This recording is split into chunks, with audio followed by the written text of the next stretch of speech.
Alright, y'all, let's get the fuck back into it. We're here for... I pray it's the final episode, bro. I play we're at 51. I just want to get this shit over with, please. Fucking guy, it's 2 in the morning. I just want this done. Specifically, did you furnish the witness with confidential case details in exchange for this music box disc? Did you reveal the existence of the peephole in the pawnbroker's storeroom door, Inspector? I did. Stop! What are you doing, man? So exactly like the young Eastern lawyer said. When the trial resumed after the recess, we were stood here in the stand together. That's when the approached me with the deal. Shut up, you imbecile! Shut up! Psst, you there. You're the detective who turned up at the pawnbrokery the other day, aren't you? I may have something you're looking for, Inspector, with me at this very moment. So how about a trade? I suggest you accept. Or information that may make certain individuals uncomfortable will soon become very public indeed. I couldn't let that information become public knowledge, not under any circumstances. So I accepted the man's proposal and told him details about the case that should have put him in the clear. The peephole in the storeroom door and the bloodstains on the overcoat. Giving false testimony, this witness intended to have the defendant wrongfully accused of murder. Inspector, you knew that. But you still revealed those details to facilitate the witness's perjury. I did, but then it turned out the peephole had only been made that night after the incident took place. Scotland Yard wasn't aware of that, if I'm perfectly honest. Well, Mr. Graydon, what do you have to say for yourself? There's nothing and no one left for you to hide behind. You struck a deal with the inspector in order to escape conviction of a very serious crime. Namely this. You were the third intruder who broke into the pawnbrokery on the night in question. And you perpetrated the murder of the proprietor, Mr. Pop Windebank. You... Damn. Traitor! Damn. Free him. Oh my god. Somebody save him. Restrain that man at once!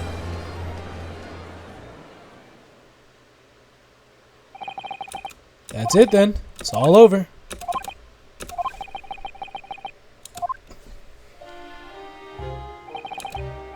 I despised my life growing up. Those slums are vile places. I was cursed from birth, born into poverty, the son of a penniless artisan. My parents did nothing but quarrel all day long. What little money they had was never spent on me.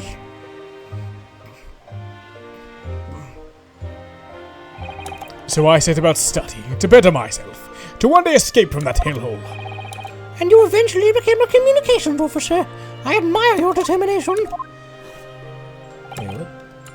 But then you tried to sell government secrets? Why? Isn't it obvious? Because I wanted money. Even now, years later, the nightmares of my life in the slums wake me in the small hours. I wanted to drown them out, with more money than anyone who lived in that squalor could ever imagine. Then one day I met him. Mr. Magnus McGilded. You're a fiend with acquired talent, so you are. I have money to throw your way if you're interested. All you need to do is go along with me little plan now. I was to steal the ministry's telegraphic message logs, and McGilded would buy them for a handsome sum. As I was responsible for inspections of the ministry's communications office, it was a simple enough task.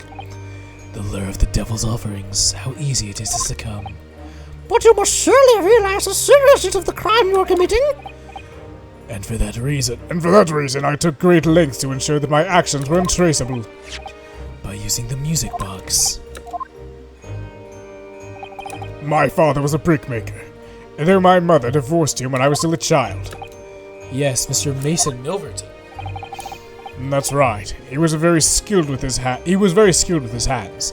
He had once been a music box maker's apprentice. I imagined his skills would be sufficient to create a machine that could generate Morse code. So I sought my father again to employ his services. It was the first time I'd seen him since the slums 10 years earlier. I left the slums 10 years earlier.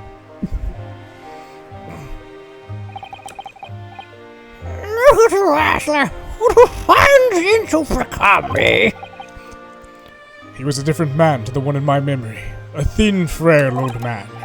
But poverty had never broken him, never corrupted him like it had me. I was sure he wouldn't help me if I told him the real reason. So I made up a story. I've got some work for you, Father. I need some music box discs made. Music box discs, eh? A musician friend of mine has written some music he wants to sell to the public. I've brought the score with me. There are two, actually. I'd be delighted, son. It's been 20 years since I did any work like this, eh? Fetch my tools, would you? They're in the loft. That's how I had him make the two discs. Thereby splitting the information in two, you were taking considerable precautions indeed. It was to protect myself as much as anything. It meant that I could deal with McGilded in two separate transactions. The first involved the first of the two discs in the music box for playing them. I exchanged them with McGilded for 10 guineas. Then, on receipt of the second discs, he would pay 1,000 guineas. So what happened on the omnibus 2 months ago? Was the second part of the deal, the exchange of the second disc? Yes, I'd sold the man information that way a number of times already. But it seems he became reluctant to part with his money. Well, that doesn't quite make sense, Mr. Graydon.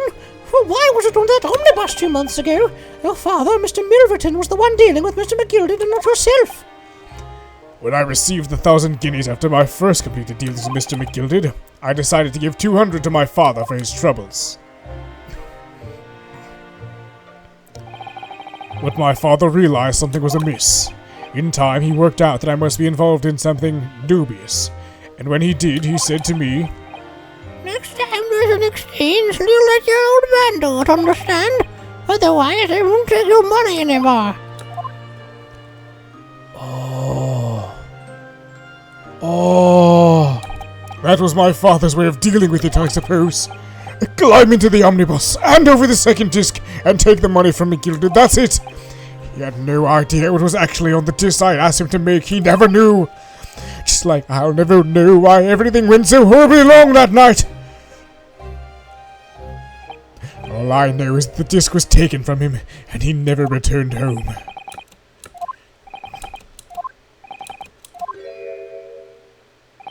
It was only then that I found out what sort of a monster McGilded really was. So after 10 years of not once uttering it, I swore on my father's name to exact revenge. Revenge? What? As anyone with even the remotest knowledge of the man will no doubt be able to imagine, McGilded brought all his wealth and influence to bear in the most despicable of ways. To crush any semblance of justice in his trial. The crime scene was tampered with, the evidence was fixed, and witnesses were bribed. That trial 2 months ago was a farce from start to finish. My feet had barely touched British soil back then, and I walked into that hornet's nest, completely unaware of the sinister background to it all. I'd made plenty of money out of my dealings with McGilded by then, so I spared nothing in my arrangements 2 months ago. I knew exactly who to hire. If you're willing to pay the price, there are people in this city willing to do anything you ask. McGilded himself had shown me that. Are you saying that... I think you have the picture now. After he twisted everything to his favor in this courtroom to ensure that he walked free, I took matters into my own hands and delivered the justice that monster deserved. Yo, he set him up to be killed. The tragic accident following the trial here 2 months ago was planned and executed by yours truly. McGilded's death that day was caused by this man? Yo, that's actually kind of nuts. Everything's ready, sir, to follow me into the courtroom. What's this, officer? 'Tis sooner than I was ready to believe. I hope it's not inconvenient, sir. There were some changes to the schedule. Well, I must be making tracks now. 'Tis time for the inspection. They're going to examine the omnibus again, so I'm told. I asked if I could be present for it myself. How do you know he was going to do that? It's that policeman who came to tell McGilded he could examine the omnibus again. That's right, an imposter hired by me. McGilded used his will to manipulate the trial. He paid people to adulterate the omnibus with all manner of false evidence. He threatened witnesses to lie in their testimony. So I gave the man a taste of his own medicine. Once the omnibus was doused in paraffin, one of my sham policemen ushered McGilded inside and sent him on a one-way journey to hell. That's kind of insane. That's kind of nuts. An eye for an eye. That's how I avenged my father's death. A spine-chilling account indeed. But that wasn't the end of it for me. There was a loose end, you see. A loose end? Yes, I should think it's obvious. The second disc, which my father had taken to exchange with McGilded. Yes. There was indeed no mention of it in the man's trial 2 months ago. Clearly because it had been removed from the scene of the crime. When I realized it was missing, I remembered something. Something from the first time I dealt with McGilded.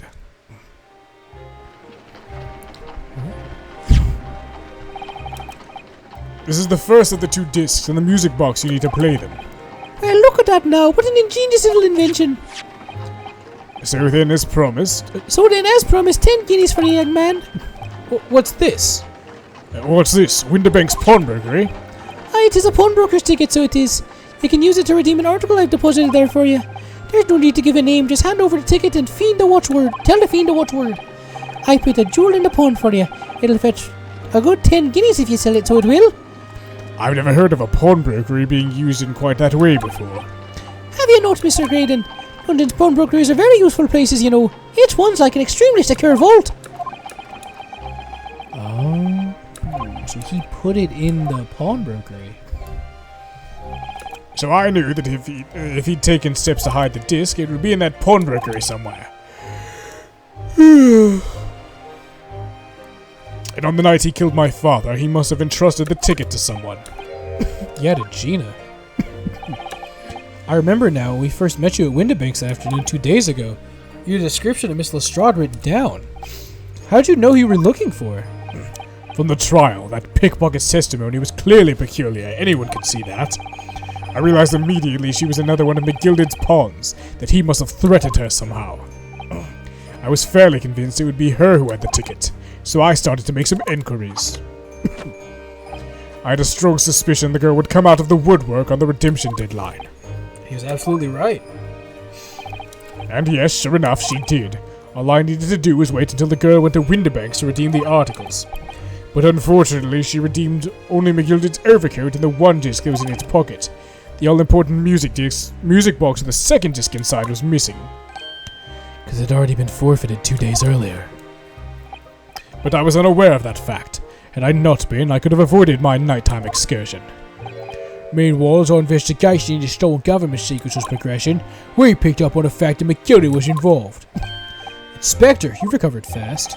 My orders were to recover the stolen information as quickly as possible, so we started gathering the fella's possessions and examining whatever we could lay our hands on. We had a full-scale investigation going on at the yard, but we had to keep it as quiet as we could. Then, when the inspector here took the disc from me in the pawnbrokery that day, I became nervous. I was sure the music box and the second disc was still there at the shop somewhere, so I knew this was a race against time. I had to find those articles before the police did. So that's what prompted you to break into that place the same night. With the help of your old friends, the Skulkin brothers.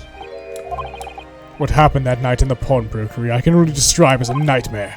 While Nash and Ringo were searching the counter, I had located the music box I'd sold to McGilded on the shelves of forfeited articles. And the second disc was inside. Yes, I slipped it into my pocket with a very deep sigh of relief. But then something entirely unexpected happened. What are you doing in my shop? Damn, he shot him on sight. He said, fuck it.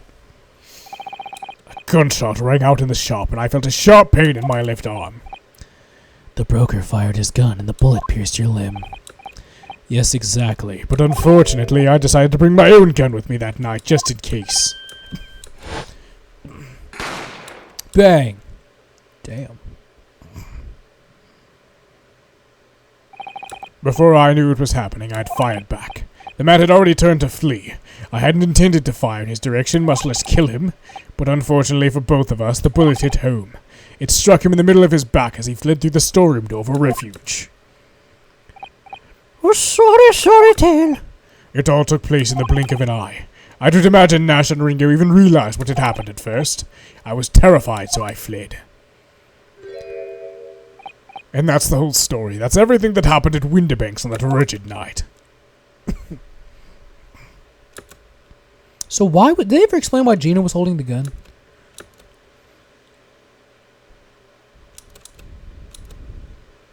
I don't think they ever explained that. I think she just was. I think she just picked it up for comfort. You should probably grabbed it just in case she needed it and didn't realize there was only one bullet. Earlier, you called McGilded a monster. A man who used his wealth and influence to distort the facts and escape justice for the crime of murder. What tragic irony, for what you have done is exactly the same. You've become the very monster you saw and despised so deeply in McGilded. Yes, I think I have. Well, this has been a long and exhausting trial. However, it would seem that at last we have arrived at the truth. Inspector Gregson, what of Mr. Ashley Graydon? He's been restrained, my lord, and has been escorted to the yard. He'll be charged with the murder of Mr. Winterbank and the stealing of government secrets. Very good. And you, Inspector, regrettably, you'll have to face charges yourself. Yes, my lord, of course. It transpires that you were complicit in helping a criminal escape justice. That fact remains whether or not you were doing so in the line of duty. The crime is a serious one, Inspector, and inexcusable. Now to the defendant, Miss Gina Lestrade. Oh, yeah. It is time for the final adjudication. Is the jury ready, Mr. Foreman? Yes, sir, Garrett Ebb Squadron Standard Boss, sir. This very is it now. The last push, the final call, the finishing whistle. More men are ready to deliver their verdicts. Thank you, Mr. Foreman. Very well, ladies and gentlemen of the jury. Not guilty. You now give your final declaration. Not guilty. Not guilty. Imagine they said guilty. Not Fuck him. guilty. I like her. Not guilty. It's like, she may not be a murderer, but she be robbing everybody on this fucking jury booth. She's a robber. Put her in jail. I'm kidding. Ha! That's his stuff. I'm off dog. Finally, Bruno, you managed to do it. Finally is the word. I really wasn't sure if we'd come out on top for a while there. Susie was right. You're the best lawyer in the world. Miss Lestrade, I'm not finished with her yet. What are you looking at me like that for? Before you start enjoying your freedom, there are certain other crimes to consider. 12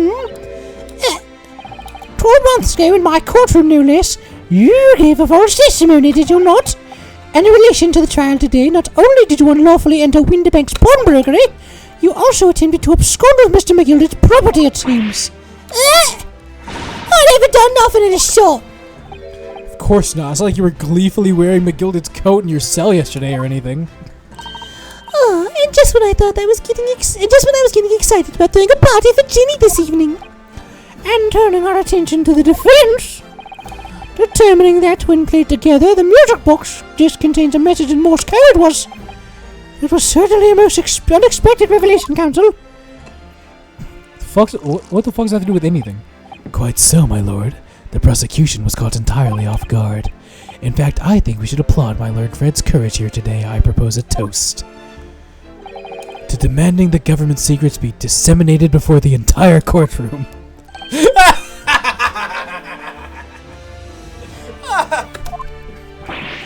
Very sorry about that. It was the only way I could get Inspector Gregson to admit what he'd done, so...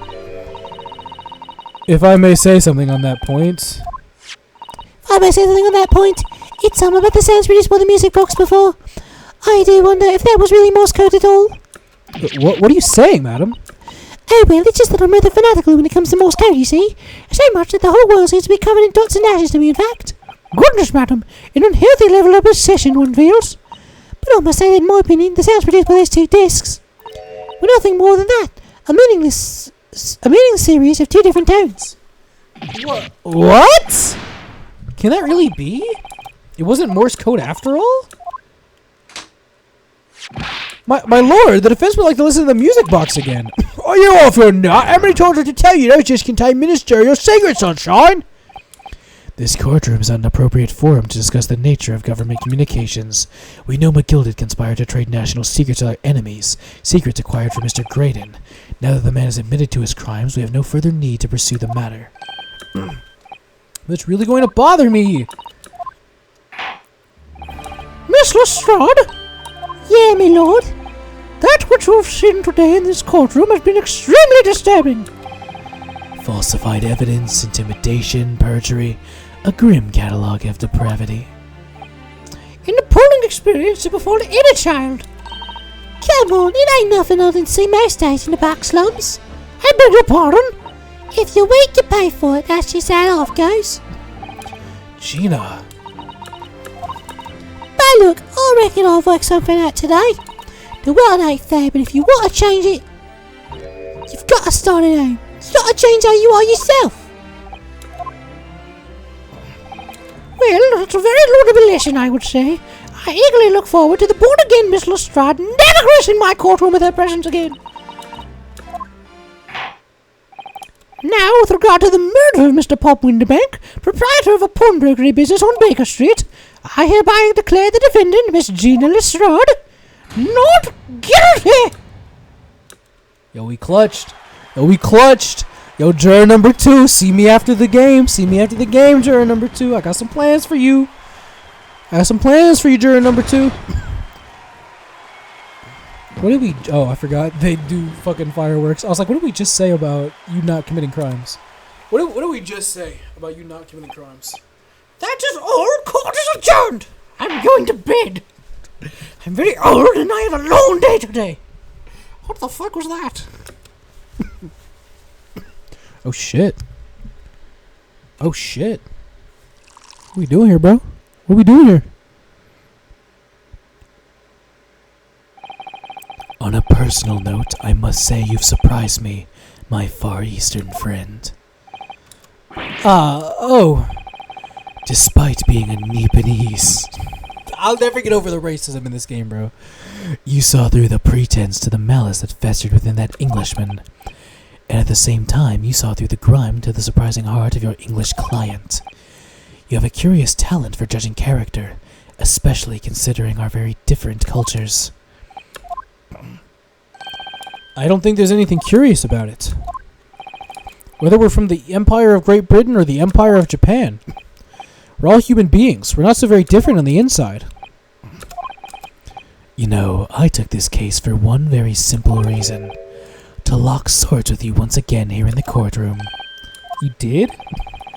When I encountered you for the first time 2 months ago, it reminded me of toasting friendship and trust with another Nepalese, only to find my trust betrayed.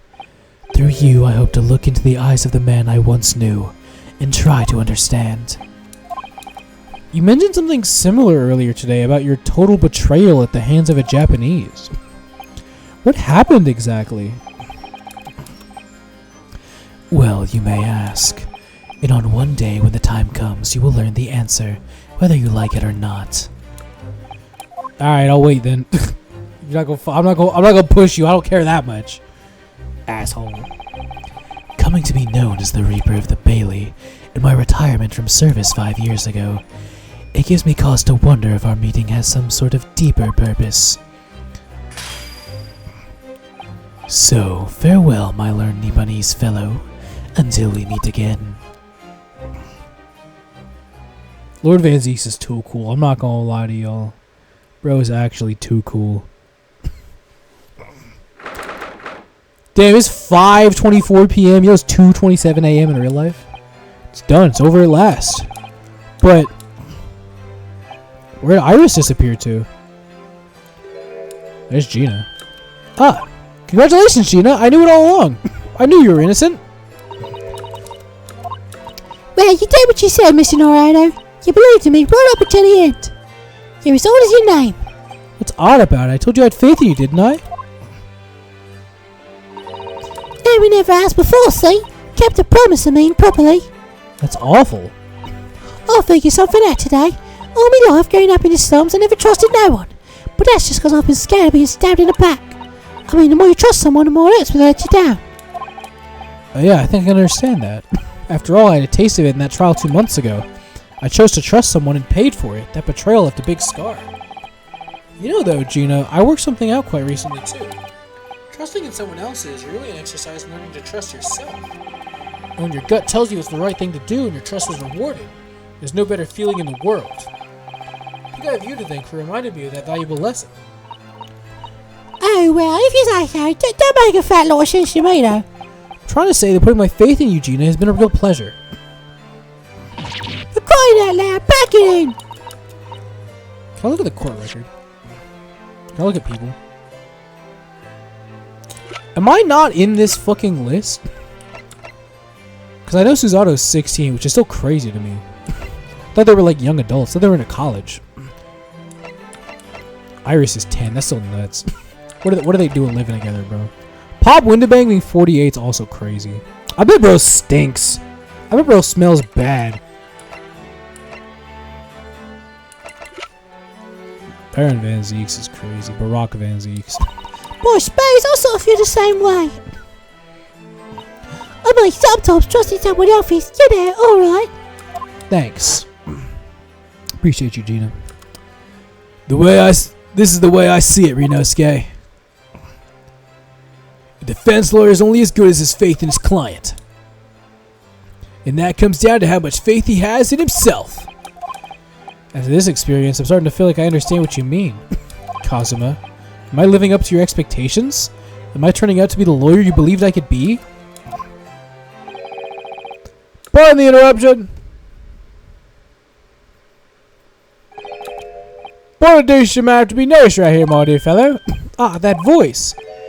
It's too late for that voice now, Mr. Norahelo. I've been standing here patiently in the corner of the room for an eternity. Ha ha! Yes, it was me all along, and I would have said when you finally noticed me. But you people with your incessant babbling. That's how I feel, bro. Oh, but Mr. Soames. Ha ha! Yes, it was me all along. You see. That's how I feel, bro. This game goes on for too fucking long. I'm considering pausing this here, but I know it doesn't take that much longer to finish. I'd assume you've been taken out back to the hospital, to be honest. Indeed I was, but I managed to escape again. Oh. I happen to be aware of one or two foibles of the doctors who were attending to me. I merely made my knowledge of them known to the man, and he happily issued me with a leave of absence. How very above board. But enough of my adventures. That was a fine victory, Mr. Naruhodo. Your tireless efforts justly rewarded, I feel. Congratulations are in order. As a close friend, I tip my hat to you. Oh, thank you. Some great detective you are, you're great at being cold as ice, maybe. Have I irked you in some way, Miss Lestrade? While you've been having a snooze in your nice soft bed, some of us have been fighting for our lives. Oh, but that bullet did cause me to lose a substantial amount of blood, it's true. So I've indeed been feeling somewhat cold. Not perhaps as cold as ice, but really how the feel. Can you take your hands off my neck, please, Mr. Sholmes? And in some way, I suppose, congratulations are in order for you too, Miss Lestrade. What's that supposed to mean? Why so half-hearted? Well, naturally, it isn't my intention to alarm you, but an acquittal in a trial with that particular prosecutor is perhaps a little precarious. Well done, Mr. Sholmes, not alarming in the slightest. Oh, the rape you mean? Because anyone who's found not guilty in a trial he was working on winds up dead anyways, is that it? The point I was trying to make, as exemplified by the fate of Mr. McGilded, in fact. But of course I pay no attention to such irrational drivel myself. Yeah, well, it don't bother me. Oh, really? Of course not. Well, I see it, the Reaper's a bit like him upstairs. Him upstairs? You mean like God?